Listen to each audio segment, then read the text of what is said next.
Espírito Santo, vinde falar em mim. Essa é a Glau e ela vai contracenar contigo. Você vai ter 2 minutos, você vai tentar decorar o máximo de frases que você conseguir e depois você vai falar olhando para ela, tá bom?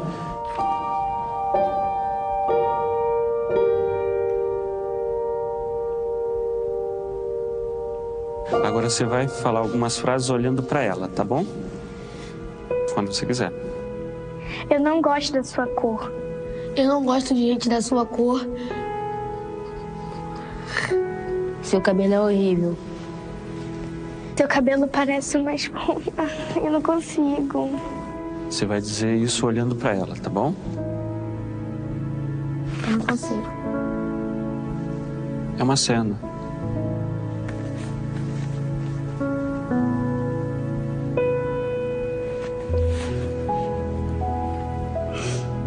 A gente está falando racismo. Quer tentar mais uma vez? Por quê? Porque eu não gosto de falar essas coisas. Quer ler de novo? Por que não? Porque eu não acho certo. Errado? É que eu sou da mesma cor que ela. E eu já sofri bullying na escola.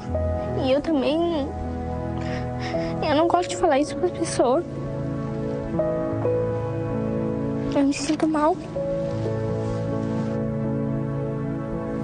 Como é que tu se sente dizendo isso pra ela? Eu sinto que tô sendo preconceituoso. Quem você acha que escreveu essas frases? Uma pessoa muito racista. Que acha que é melhor que todo mundo. Todo mundo é igual. Mas não percebem isso. E pra você, o que é preconceito? É você não respeitar as pessoas do jeito que a pessoa é. Preconceito é uma forma horrível de tratar as pessoas. Olha só, esses textos aí a gente tirou da internet, que pessoas reais falaram pra outras pessoas, né? Você já viu em algum lugar essas frases, por exemplo? Na escola já. Já. Essa pessoa estava sentada num banco. Chegaram pra ela dizendo: tu é negra, tu é horrível. Tu não deveria estar aqui. Você conhecia essa pessoa? Sim, porque essa pessoa era eu.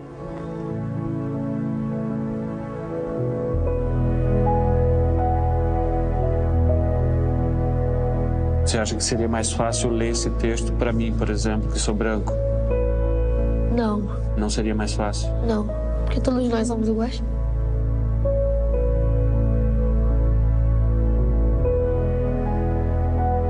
Ninguém nasce racista. Continue criança. O mestre precisa repousar, por favor. Por favor. Pedro, Tiago. Deixai vir a mim os meninos. E não os impeçais. Porque dos tais é o reino de Deus.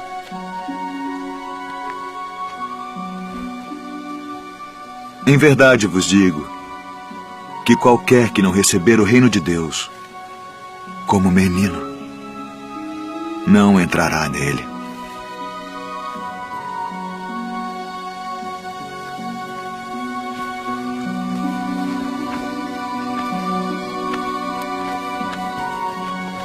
Precisamos nos converter e precisamos nos tornar como crianças. Primeiro, a conversão é uma mudança de mentalidade. Se nós pensamos como o mundo, se nós aprendemos como o mundo, nós agora precisamos pensar como Deus, nós precisamos pensar com a lógica do reino de Deus. Nós que estamos na causa de Deus, trabalhando para Deus, vivendo para Deus, quanto precisamos ainda nos converter, meus irmãos. O quanto nós ainda temos de mentalidade mundana. O quanto nós somos pessoas que ainda vivem de intrigas, de conversas, de fofocas, de sentimentos, de pensamentos mundanos. Nós precisamos nos converter. Porque se a gente não se converte, nós não entramos no reino de Deus e o reino de Deus não entra em nós. Quem entra em nós é o mundo, quem entra em nós é as propagandas do mundo, o pensar do mundo, a competição do mundo. Nós estamos no mundo, mas nesse mundo nós precisamos entrar no reino dos céus. Jesus não está se referindo ao reino dos céus quando alguém morrer e for morar nos céus. Não, Jesus está referindo ao reino dele que está neste mundo e que nós precisamos entrar nele. E se a primeira condição é a conversão, é de fato a mudança de vida, Jesus nos dá um modelo de como nós devemos nos converter. E para nós, as crianças é o essencial. Quem é o maior no reino dos céus é quem se torna como elas, porque elas são pequenas, porque elas são insignificantes, porque elas muitas vezes não têm valor. Por isso, a mentalidade do reino é a mentalidade das crianças. Precisamos nos converter para uma vida simples e para uma mentalidade simples. Sim, nós temos que parar de ser aquelas pessoas complicadas, que tudo complica, que vê maldade em tudo, que vê tudo de uma forma como da mais complexa possível. Precisamos da simplicidade das crianças, porque o reino do céu são dos simples. As crianças são puras. Elas não agem com a maldade e não são temperadas com a maldade que nós temos em excesso. E aí, para entrar no reino dos céus, nós precisamos, de fato, sermos purificados de toda a maldade que nós aprendemos na vida, que nós aprendemos neste mundo e a maldade do mundo que está dentro de nós. Olhar o mundo com a pureza da criança, porque o reino dos céus é dos puros. É preciso sermos autênticos e verdadeiros. Você veja que criança não disfarça. Criança é verdadeira. Criança, ela até às vezes tenta contar uma mentirinha, mas não consegue. Nós não. Nós nos disfarçamos, nós enganamos, nós mentimos, nós nos iludimos, nós iludimos os outros. Nós precisamos ser autênticos e verdadeiros. Nós precisamos nos converter para a verdade se quisermos entrar no reino dos céus. E eu queria te fazer uma pergunta. Como que anda a sua vida? Eu sei que você deve estar pensando em um monte de coisa já, mas calma, porque hoje eu vim te dar uma boa notícia. Lá em João 3,16 diz: com efeito, de tal modo Deus amou o mundo, que lhe deu seu Filho único, para que todo que nele crê não pereça, mas tenha a vida eterna. Palavra da nossa salvação, glória a vós, Senhor. Eu sei que você já ouviu essa passagem inúmeras vezes, mas ela pode nunca ter causado efeito no seu coração, porque nós temos um problema. Depois que aconteceu o pecado, houve um abismo enorme. E eu nem preciso de muito para te provar que isso é verdade, porque se você olhar para dentro de si por alguns instantes, você vai ver que aí dentro tem uma desordem. Sabe como? Você pode ter tudo, ter todos os bens, a casa dos teus sonhos, o carro do ano e a sua conta bancária cheia de dinheiro. Mas quando você deita a sua cabeça no travesseiro, você ainda sente o vazio no seu coração. Mas fica tranquilo, que até que esse vazio no seu coração ele nem é tão ruim assim. Lá no Catecismo da Igreja Católica, no parágrafo 457, vem nos dizer: doente, nossa natureza precisava ser curada. Decaída, ser reerguida. Morta, ser ressuscitada. Havíamos perdido a posse do bem. Era preciso nola restituir. Enclausurados nas trevas, era preciso trazer-nos à luz. Cativos, esperávamos um Salvador. Prisioneiros, um socorro. Escravos, um libertador. Essas razões eram sem importância? Não eram tais que comoveriam a Deus, a ponto de fazê-lo descer até a nossa natureza humana para visitá-la, uma vez que a humanidade se encontrava em um estado tão miserável e tão infeliz. Nós precisávamos de uma solução. Na verdade, nós precisávamos de uma salvação. E essa salvação, ela veio de um homem. Ela veio de Jesus Cristo de Nazaré. Havia uma criança que tinha uma gaiola com 3 pássaros. E o moço perguntou para essa criança o que ela iria fazer com eles. Ele disse que quando chegasse na casa dele, iria arrancar as penas, queimá-los e matá-los. E aquele homem perguntou quanto que queria por aqueles pássaros.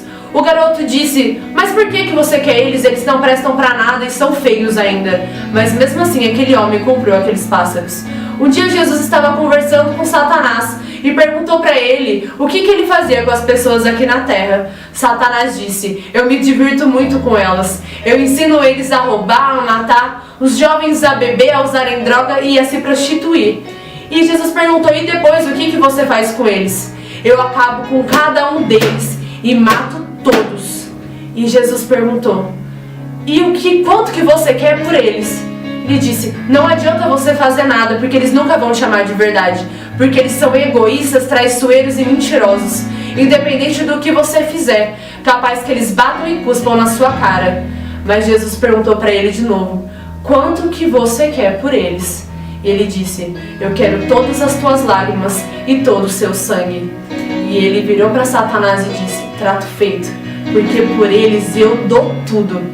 Não há amor, não há indício mais evidente do que o amor e a caridade de um Deus que se fez homem.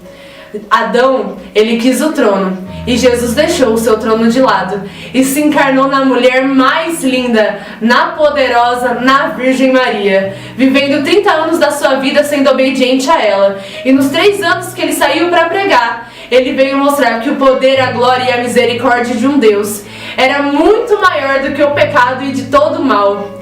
Ele veio para nos curar, para nos perdoar e nos amar. E com a sua morte, ele venceu Satanás e rasgou o documento que nos condenava.